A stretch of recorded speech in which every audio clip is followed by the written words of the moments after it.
네, 오늘 우리에게 주시는 하나님 말씀 고린도후서 3장입니다. 먼저 1절부터 11절까지 말씀을 제가 읽겠습니다. 우리가 다시 자천하기를 시작하겠느냐? 우리가 어찌 어떤 사람처럼 추천서를 너희에게 붙이거나 혹은 너희에게 받거나 할 필요가 있느냐? 너희는 우리의 편지라 우리 마음에 썼고 뭇 사람이 알고 읽는 바라. 너희는 우리로 말미암아 나타난 그리스도의 편지니 이는 먹으로 쓴 것이 아니요 오직 살아계신 하나님의 영으로 쓴 것이며 또 돌판에 쓴 것이 아니요 오직 육의 마음판에 쓴 것이라. 우리가 그리스도로 말미암아 하나님을 향하여 이 같은 확신이 있으니 우리가 무슨 일이든지 우리에게서 난 것 같이 스스로 만족할 것이 아니니 우리의 만족은 오직 하나님으로부터 나느니라. 그가 또한 우리를 새 언약의 일꾼 되기에 만족하게 하셨으니 율법 조문으로 하지 아니하고 오직 영으로 함이니 율법 조문은 죽이는 것이요 영은 살리는 것이니라. 돌에 써서 새긴 죽게 하는 율법 조문의 직분도 영광이 있어 이스라엘 자손들은 모세의 얼굴에 없어질 영광 때문에도 그 얼굴을 주목하지 못하였거든. 하물며 영의 직분은 더욱 영광이 있지 아니하겠느냐? 정죄의 직분도 영광이 있은즉 의의 직분은 영광이 더욱 넘치리라. 영광되었던 것이 더 큰 영광으로 말미암아 이에 영광될 것이 없으나 없어질 것도 영광으로 말미암았은즉 길이 있을 것은 더욱 영광 가운데 있느니라. 아멘. 네, 이 고대 사회, 그러니까 우리가 지금 이 고린도전서, 고린도후서를 보고 있습니다만 우리가 성경을 너무 친숙하게 여기고 또 성경 말씀을 많이 듣기도 하고 또 읽기도 하고 또 설교 말씀을 들으면서 이 성경의 말씀을 우리가 익숙하게 받아들이다 보니까 때로는 어떤 착각을 할 때가 많냐면 바로 지금 일어나는 일인 것처럼 현실감 있게, 현장감 있게 지금 바로 지금 현재 일어나는 일처럼 혹은 얼마 지나지 않은 일처럼 느낄 때가 많습니다. 굉장히 친숙하죠, 이 말씀들이. 하지만 우리가 읽고 있는 성경들은 아무리 최근에 쓰여진 것이라 할지라도 1900년 이상이 된 글입니다. 그리고 오래된 글은 모세오경 같은 글들은 거의 한 3500년 전 그러한 기록이죠. 그러니까 성경의 어떤 기록도 고대 사회가 아닌 현재나 중세나 이러한 시대에 기록된 말씀은 하나도 없습니다. 모두 고대의 말씀이죠. 그렇기 때문에 우리가 이제 이 성경을 읽을 때에 그런 고대 사회의 배경들을 좀 어느 정도 알고 있어야 이 본문들을 우리가 이해하는 데 도움이 됩니다. 그러면 이 고린도 후서도 고대 사회에 기록된 책이다 라는 것을 우리가 알고 봐야 되는데, 고대 사회는 오늘날과 같이 사람들에 대한 정보를 얻는 일이 쉬운 일이 아닙니다. 그러니까 어떤 사람이 이 사람이 어떤 사람인지, 이 사람을 신뢰할 만한지, 이 사람은 어디에서 사고를 친 사람이 아닌지 알 도리가 별로 없는 거죠. 그래서 어느 한 사회에서 무리를 일으킨 사람이 멀리 떨어진 다른 나라나 다른 문화권에 가면 그냥 자기의 과거를 싹 숨기고 아무도 모르게 새로운 사람인 것처럼 살 수 있는 것입니다. 또한 고대 사회에는 각 지역을, 그 나라 안에 있는 여러 도시들 혹은 여러 나라들을 순회하는 철학자들, 교사들, 복음 전도자들, 이런 사람들이 많았습니다. 오늘날처럼 이렇게 인터넷을 통해서 우리는 지금 여기에서 드리는 예배를 우리 성도의 각 가정 뿐만 아니라 서울, 다른 지역들, 심지어 외국에서도 볼 수 있는 거죠. 하지만 고대 사회에서는 그런 일들이 불가능했기 때문에 사람이 직접 걸어가거나 혹은 말을 타고 가거나 혹은 배를 타고 먼 지역에 가서 이렇게 순회하면서 가르치는 사람들이 많았는데, 그 사람들이 어떤 사람인지를 알 턱이 없는 거죠. 그런 상황 속에서 이 순회하는 교사들, 순회하는 복음 전도자들, 순회하는 그런 사상가들, 철학가들, 이런 사람들을 확실하게 신분을 보장해 주는 방법은 한 가지입니다. 그것이 뭐냐면 추천서를 소지하고 다니는 거예요. 물론 그 추천서를 가짜로 쓸 수도 있습니다만 어쨌든 간에 그런 방법밖에 없으니까 그 추천서를 소지하고 다니면서 당신이 어떤 사람이요? 라고 물으면 그 추천서를 보여주는 것인데, 그 추천서를 써준 사람, 즉 추천하는 사람이 확실하고 명망이 있고 실력이 있고 누구나 다 알만한 사람일 경우에는 이 추천서를 소지한 사람에 대한 신망이 더 두꺼워지고 사람들로부터 의심 없이 받아들여지는 것입니다. 그런데 오늘 사도 바울이 이 3장을 시작하면서 뭐라고 이야기를 하냐면, 우리가 다시 우리 자신들을 자천, 즉 스스로를 추천하기를 시작하겠느냐, 또 우리가 어찌 다른 사람처럼 추천서를 너희에게 붙이거나 너희의 추천서를 요구하겠느냐 하고, 우리는 추천서가 필요 없는 사람들이다 하는 것을 이야기하고 있습니다.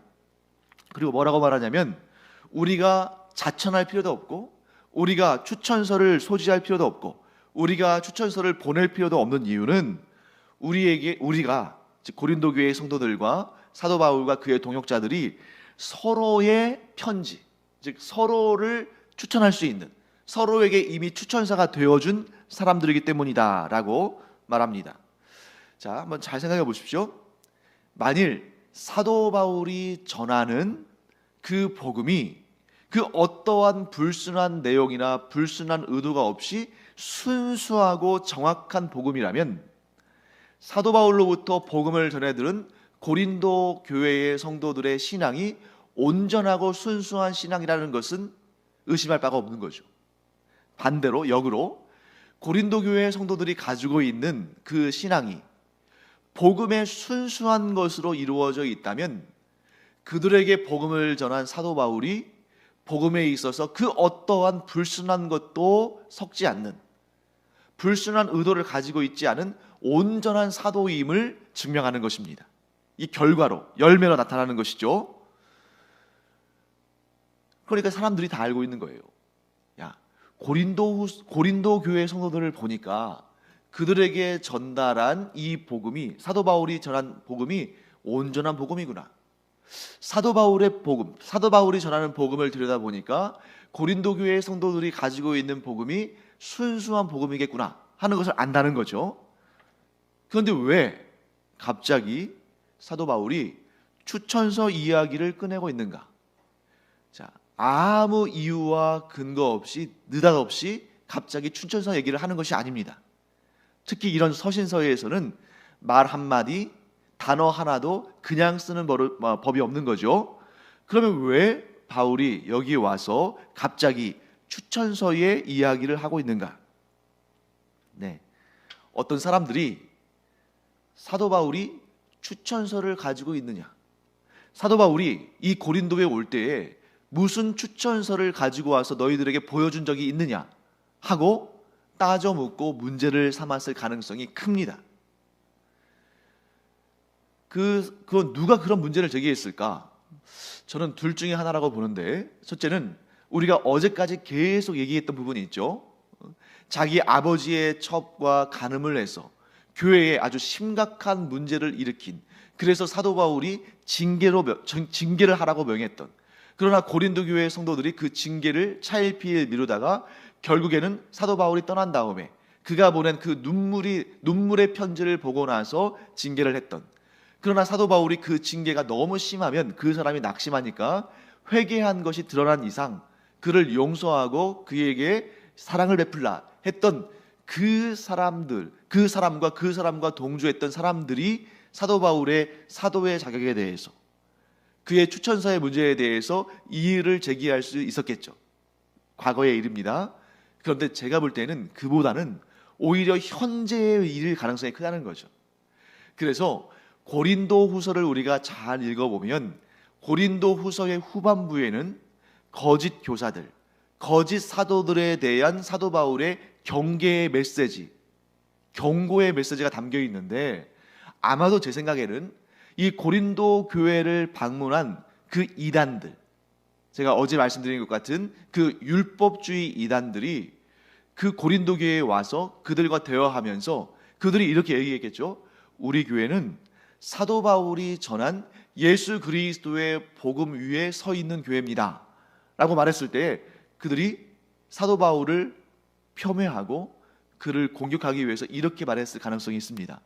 그러면 사도 바울 선생이, 그 바울 선생이 이 고린도에 올 때에 여러분에게 어떤 추천서를 보여준 적이 있습니까?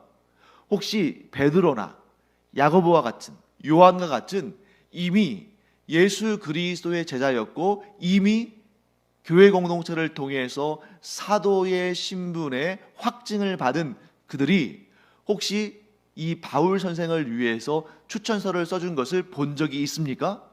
이렇게 물어보았을 가능성이 있겠죠. 그런데 고린도 교회 성도들은 사도 바울이 고린도에 올 때 어떤 추천서도 가지고 있지 않았고 추천서를 본 적도 없습니다. 그런 것들이 이제 문제가 될 수 있었겠죠. 이전에는 아무 문제가 되지 않았던, 왜? 사도 바울이 고린도 교회를, 고린도에 복음을 전하고 고린도 교회를 개척했으니까. 이전에는 아무런 문제가 되지 않았었는데 갑자기 그러한 밀어닥친 그 거짓 교사들, 거짓 선지자들, 거짓 사도들, 또 이단들, 이런 사람들이 그런 문제를 제기하니까 이 사도 바울에게 그런 문제가 귀에 들어가게 된 것이죠. 그럼에도 불구하고 사도 바울에게 추천서가 필요하지 않은 것은 사도 바울이 이 고린도 교회를 개척했을 뿐만 아니라 사도 바울 자신이 정말 순수한 복음, 예수 그리스도의 복음 외에 다른 어떤 것도 전한 적이 없다는 그 사실을 사도 바울도 알고 고린도 교회의 성도들도 분명히 알고 있다는 그 확신 때문입니다.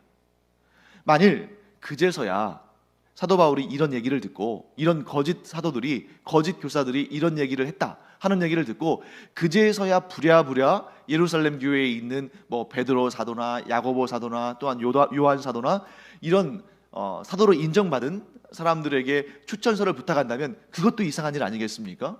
지금까지 온전한 복음을 전하던 사람이 이제 와서 추천서가 필요하다. 그 얘기는 자신이 전하는 복음에 대해서 좀 자신이 없다 라는 그런 말로 비춰질 수도 있기 때문에 사도 바울은 아니다. 나는 여러분에게 자천할, 즉 스스로 추천할 필요도 없고 여러분들에게 추천서를 보낼 필요도 없고 여러분들에 대한 추천서를 써줄 필요도 없다. 왜냐하면 내가 고린도 교회 성도들 여러분에게 전한 복음은 그야말로 순수한 예수 그리스도의 복음뿐이고 그것은 나도 알고 당신들도 알고 이미 많은 사람들이 알고 있는 사실인데 우리가 그런 거짓 사도들의 흔드는 그런 공격에 흔들릴 필요가 없다 하고 담대하게 이야기하는 것입니다.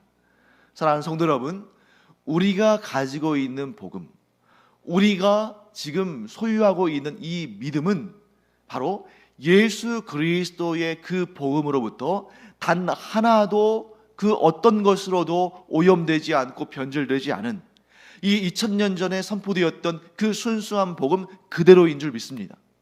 우리가 이 믿음을 가지고 굳건히 서 있어야지 이 믿음 이게 좀 가짜가 아닐까? 이게 좀 뭔가 섞인 거 아닐까? 하고 우리가 의심하고 흔들릴 필요가 없다는 것이죠. 자, 그 다음에 이제 사도 바울은 무슨 얘기를 하냐면 이 복음이 어떤 복음인지를 설명하기 시작합니다. 그러면서 이런 얘기를 하죠. 자, 내가 여러분들에게 전한 복음은 순수한 복음이다 라고 말하면서 어떤 얘기를 하냐면 먹으로 쓴 것. 자, 먹으로 쓴 것은 우리가 이제 요즘으로 말한다면 종이 위에 글씨를 쓰거나 프린트를 하거나 이런 먹으로 쓴, 즉 사람이 써준 추천서도 효력이 있는데 하물며 사람이 먹으로 쓴 것이 아니라 하나님의 영으로 쓴 편지를 간직한 우리를 누가 감히 의심할 수 있겠느냐. 자, 사람이 먹으로 쓴 추천서는 위조할 수도 있고 세월이 지나면 글씨가 흐릿해질 수도 있고 어떤 경우에는 잃어버릴 수도 있지만 그런 추천서도 효력이 있다는데 하물며 사람이 손으로 쓴 것이 아니라 하나님의 영이 확증하시는 이 추천서, 이 편지를 누가 감히 의심할 수 있겠느냐 이렇게 말합니다. 그리고 사도 바울의 특징적인 표현이 등장하는데, 그것은 뭐냐면 사도 바울은 하나의 개념을 설명한 다음에 그 개념을 통해서 점점 확장해가는, 즉 하나의 개념이 언급이 된 다음에 그걸 통해서 그것과 연결지어서 더 크고 더 풍성한 말씀들을 전합니다. 그래서 사람이 쓴 추천서도 효력이 있는데, 우리는 사람이 써준 추천서를 갖고 있는 존재가 아니라 하나님의 영으로 쓰여진 추천서를 가지고 있다.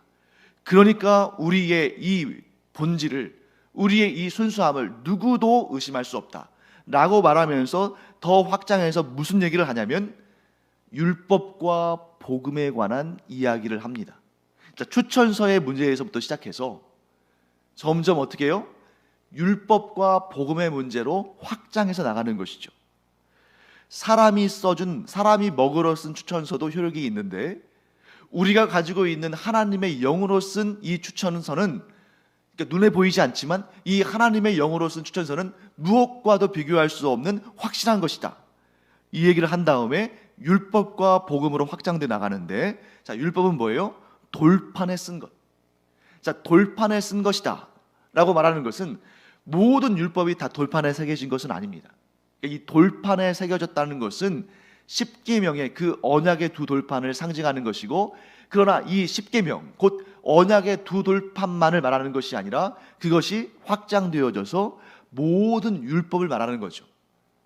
즉 돌판에 새겨진 율법도, 그것도 효력이 있고 그것도 좋은 것이고 그것도 하나님으로부터 온 것이지만, 그런데 우리는 그렇게 돌판에 새겨진 율법 정도가 아니라 우리의 육의 마음판, 즉 우리의 마음에 새겨진 하나님의 법을 소유한 사람들이다. 이거 어떻게 대조가 되는 것입니까? 돌판에 새겨진 것은, 돌판에 쓴 것은 옛 언약, 곧 율법을 의미하는 것이고, 마음판에 쓰여진 것은 새 언약, 곧 복음을 의미하는 것인데, 이 두 가지가 어떻게 차이 나냐면, 옛 언약은, 곧 율법은 온전하지 못하고 완전하지 못해서 구원을 이루지 못했다. 그러나 새 언약, 곧 복음은 온전하고 완전한 것이어서 이 복음을 들은 자마다, 이 복음을 믿는 자마다 구원을 얻는다 라고 대조하고 있는 것입니다. 그러면 왜 사도 바울이 지금 추천서 이야기를 하다가 율법과 복음, 복음과 율법의 차이에 대해서 설명하고 있을까? 먹으로 쓴 추천서 이야기를 하다가 왜 돌판에 새겨진 옛 언약의 율법 이야기를 하고 있는 것일까? 방금 전에 말씀드린 것처럼 고린도후서 후반부에서 사도 바울이 경계하고 있는 그 거짓 사도들, 그 이단들이 어떤 사람들인지를 지금 머리에, 즉 염두에 두고 이 이야기를, 이 논리를 전개하고 있는 거죠. 고린도 교회를 지금 혼란스럽게 하고 있는 그 이단들, 뭘 강조하고 있습니까? 율법을 강조한다는 거죠. 율법을 지켜야 구원받는다. 예수 그리스도가 구주이시면 분명하지만 그것만으로는 안 되고 하나님께서 주신 그 거룩한 율법을 지켜야 한다. 그래야 생명이 있다 라고 말하는 그 이단들, 그 거짓 사도들, 거짓 교사들을 향해서 지금 이렇게 논리를 전개하고 있는 거죠. 율법 좋은 것이다. 하나님께서 주신 것이다. 하지만 그 율법은 완전하지 못하고 그 어느 누구도 율법을 지킴으로 말미암아 구원받은 자가 없다. 그렇기 때문에 우리가 너희에게 전한 것은 그 돌판에 새겨진 율법이 아니라 마음판에 새기신 하나님께서 그의 영으로 우리의 마음판에 새기신 복음, 우리는 그것을 전했고 그것만이 너희를 구원의 길로 인도한다 라고 선명하게 구분지어주는 것입니다. 즉 사도 바울은 내가 전한 복음은 그 이단들, 그 거짓 사도들이 전한 가짜와는 다르다. 왜 너희가 진짜 복음, 너희를 자유케 하는 복음, 너희에게 생명을 주는 복음을 떠나서 그들의, 그 이단들의 가르침에 현혹되느냐 하고 분명히 지금 무엇이 참이고 무엇이 거짓인지를 분별하고 구별하여 소개하는 것입니다. 자, 그 다음에 이 사도 바울이 아주 논리적인 그러한 사도죠. 그래서 점점 이렇게 현혹되고 미혹된 성도들의 생각을 이렇게 이끌어 갑니다. 그 다음에 지금 누구를 등장시키냐면 모세를 등장시키죠. 모세. 자, 모세가 시내산에서 하나님의 그 율법, 즉 이 사도 바울의 표현대로라면 돌에 쓰여진, 돌에 새겨진 그 율법을 받아서 내려올 때, 출애굽기 34장에 나오는 내용입니다. 그때 사도 바울의 얼굴에서 막 빛이 나기 시작했어요. 그것을 지금 사도 바울이 그 내용을 인용하면서 설명합니다. 자, 율법 조문의 직분, 언젠가는 사라질 그 율법 조문의 직분을 받은 사람도 영광이 있어서, 그래서 모세의 얼굴에서 빛이 났는데 하물며 하나님의 그 영의 직분, 즉 복음의 직분, 성령님의 인도하심을 따라서 영생의 구원에 이르게 된 이 복음을 맡은 자의 직분은 얼마나 더 큰 영광이 있겠느냐. 그러니까 율법에 영광이 없다는 게 아니에요. 율법에도 영광이 있는데 그 율법의 직분을 맡은 모세의 얼굴에, 그 율법을 받아서 시내산에서 내려올 때에 그 모세의 얼굴에 그 영광이 있었기 때문에 해처럼 빛났다. 그런데 잘 생각해봐라. 모세의 얼굴에 임했던 그 영광의 빛이 영원히 계속되었느냐? 아니라는 거죠. 그러니까 출애굽기 34장을 보시면 그 시내산에서 율법을 받아서 내려올 때에 이 모세의 얼굴에서 빛이 났어요.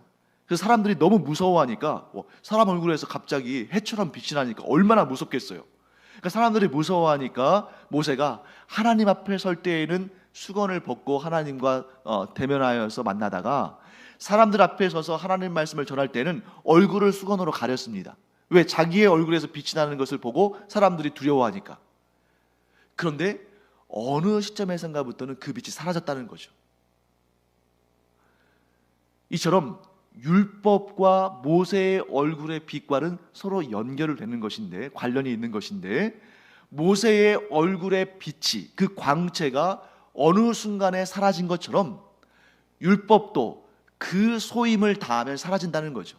그 소임이 뭡니까? 사람들의 죄를 정죄하는 거예요.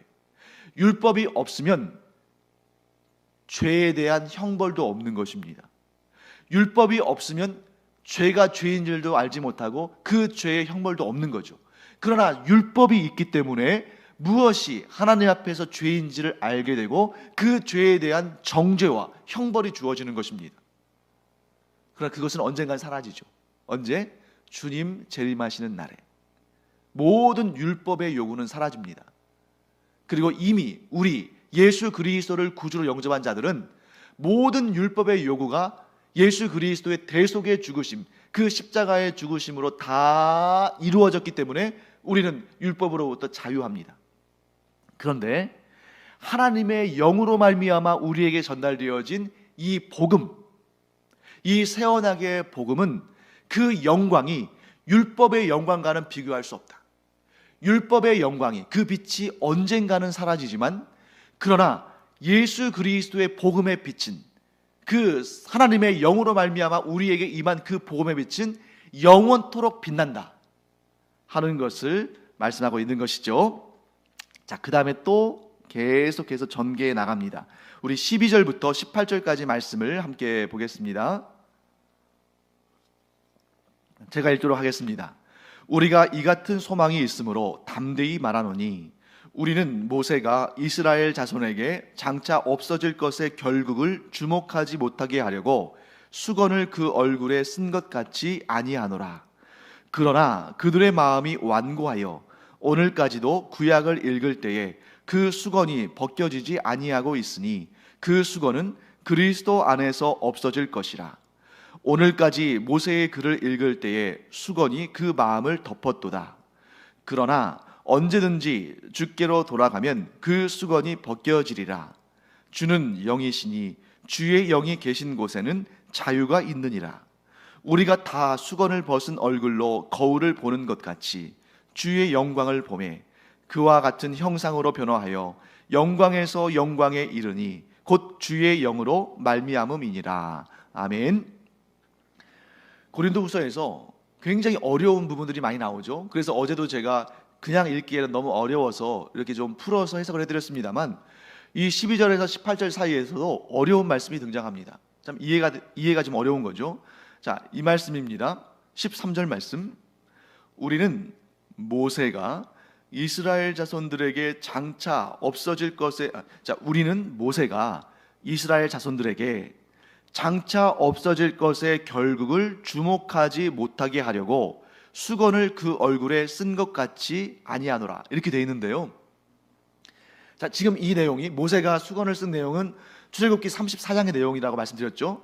그런데 출애굽기 34장을 제대로 읽으면, 그 말씀을 꼼꼼하게 읽으면 여러분들이 이 고린도후서 3장 13절 말씀을 읽을 때 좀 의아하게 생각할 겁니다. 그게 당연합니다. 왜냐하면 지금 모세가 인용한 그 내용이 출애굽기 34장의 그 원래의 말씀과 달라요. 다릅니다. 어떻게 다르냐면, 출애굽기 34장을 읽어보시면 모세가 그 얼굴에서 광채가 날 때에 수건을 덮은 이유는, 사실은 이 이스라엘 백성들이 그 얼굴에서 빛이 나는 모세의 얼굴을 바라보는 것을 두려워했기 때문이에요.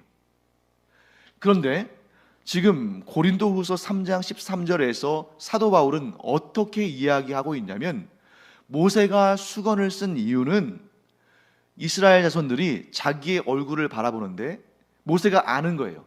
이 내 얼굴에서 지금 영광의 빛이 비치고 있는데 이것이 언젠가는 사라질 텐데, 사람들이 언젠가는 사라질 이 빛을 주목하지 못하도록, 즉 계속 그 빛을 주목하고 있다가 어느 날 이 빛이 사라지면 빛이 사라졌네, 모세를 비추던 영광의 빛이 사라졌네, 이게 무슨 일일까? 이렇게 생각할까 봐서 수건을 덮은 것으로 이렇게 해석을 하고 있습니다. 자, 우리가 이런 부분을 만날 때 상당히 곤혹스럽죠. 분명히 구약에서는, 그러니까 신약의 어떤 그 본문에서 구약을 인용할 때 구약에서는 분명히 이런 뜻으로 말씀하신 것 같은데, 왜 그 구약을 신약 성경에서 인용할 때 그것과는 다른 뜻으로 해석하고 있는 것처럼 보일까? 지금 여기 고린도후서 3장 13절의 말씀이 대표적으로 그런 경우죠. 그래서 우리가 신약 성경이 기록된 그런 문학적인 특징들을 좀 알고 있는 것이 좋습니다.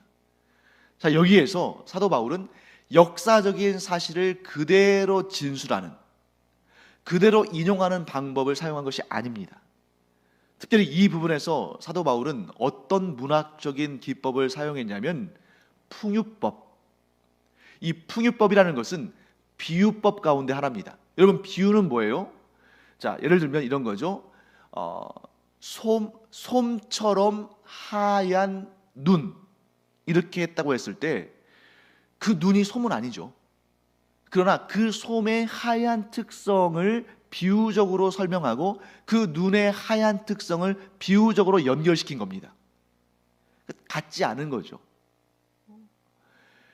우리가 하나님 말씀을 들을 때도 정말 내 마음을 시원스럽게 하는 그런 얼음물과 같다. 그런데 하나님의 말씀이 얼음물은 아니거든요. 단지 이 얼음물처럼 시원하게 하는 그 속성을 이 하나님의 말씀에 비유적으로 갖다 붙인 것입니다. 여기도 마찬가지입니다. 모세가 사실은 이스라엘 백성들이 무서워하니까 수건을 가렸지만, 지금 사도 바울은 무슨 얘기를 하고자 이 풍유적으로, 비유적으로 이 말씀을 가져다가 쓰냐면, 자, 이 율법의 말씀을 따르는 사람들은 그 영의 눈이 흐릿해서 가려져서 하나님의 말씀을 제대로 이해하지 못한다. 그러면서 하는 말이 뭐라고 하냐면, 그 다음에 15절 말씀에 오늘까지 모세의 글을 읽을 때에 수건이 그 마음을 덮었도다. 모세가 하나님의 영광을 사람들이 보지 못하게 하려고 그들이 또 무서워하든 혹은 그 영광의 결국이 없어질 것을 염려하든 간에 하여튼 그 영광을 가린 것처럼 오늘날 이 율법을 따르는 사람들, 복음을 따르지 않고 율법을 따르는 사람들은 그 영의 눈이 마치 수건으로 가려져 있는 것처럼 보여서 성경을 읽을 때, 여기서 모세의 글이라는 것은 율법서죠. 이 구약 성경을 읽을 때에 수건이 그 마음을 덮었다. 그래서 사실 모든 성경은, 특히 이 구약 성경은 그 율법서라 할지라도 사실은 율법 자체만을 가르치기 위한 책이 아니라 그 본질적인 목적은 오실 메시아를 선포하기 위함인데, 그렇게 수건으로 마음이 가려진 자들은 그 메시아를 보지 못한다는 거죠.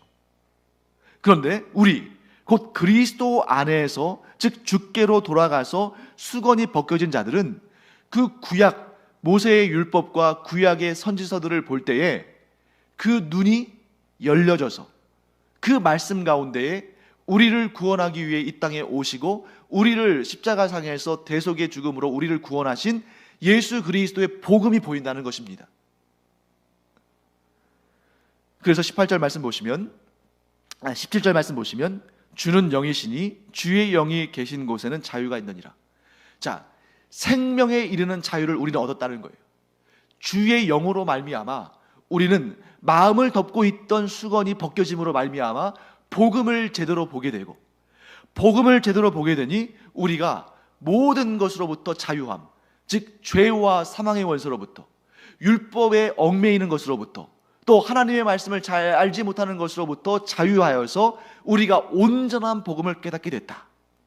그래서 18절 말씀, 우리가 다 수건을 벗은 얼굴로 거울을 보는 것 같이. 자, 수건을 쓰고서 거울을 보면 내 얼굴이 보이겠습니까? 그런데 수건을 벗은 얼굴로 거울을 보면 내 얼굴이 어떤 얼굴인지 알게 되죠. 그런데 그 얼굴을 보니 어떤 얼굴이냐면 주의 영광으로 말미암아 빛나는, 영광에서 영광에 이르는 그런 주님의 영으로 인해서 주의 그 하나님의 그 형상을 가진 우리의 얼굴이 온전히 보이게 된다. 이런 말씀을 하고 있는 것이죠. 사랑하는 성도 여러분, 지금 사도 바울이 강조하는 것은 이것입니다. 율법주의 이단에 빠져들면 여전히 수건이 마음을 가려서, 그래서 하나님의 말씀, 하나님의 그 귀한 은혜의 언약, 예수 그리스도의 복음을 온전히 보지 못해서 결국 구원을 받지 못하는데, 그러나 우리가 성령의 인도하심을 따라 이 수건을 벗어버리면, 즉 예수 그리스도 안에서 그 복음을 믿음으로 말미암아 우리의 영의 눈을 가리고 있던 수건을 벗어버리면 모든 성경에서 구원의 메시지, 메시아의 복음을 우리가 보게 되고 듣게 되고 믿게 되고 결국 우리는 죄와 사망으로부터 자유를 얻고 우리가 영광에서 영광에 이르는 하나님의 자녀들이 된다, 구원의 백성이 된다 하는 것을 말씀하는 것입니다. 사랑하는 성도 여러분, 여러분과 제가 얼마나 큰 은혜를 받은 사람들인가. 우리가 하나님의 영의 인도하심을 받아서 우리가 하나님의 은혜로 예수 그리스도를 구주로 영접했더니 우리 마음을 덮고 있던 그 수건이 벗겨져서 이제는 온 성경에서 증거하시는 우리의 구주 예수 그리스도를 구주로 알게 되고 믿게 되고 영접하고 이제는 영광에서 영광에 이르는 하나님의 자유하는 자녀들이 됐다. 이 은혜를 마음껏 찬양하는 우리가 되기를 간절히 사모합니다. 기도하겠습니다. 하나님, 주님의 은혜를 감사드립니다. 저희는 죄인이요, 스스로는 감히 하나님을 알 수 없는 영원한 사망길로 가고 있던 자들이었지만 하나님의 영이 우리를 붙드시고 예수 그리스도의 복음으로 말미암아 죄사함 받고 구원받고 우리의 마음을 덮고 있던 수건이 벗겨져서 영생에 이르는 복음을 알고 듣고 믿고 또한 전하는 사람들로 저희를 불러주심을 감사드립니다.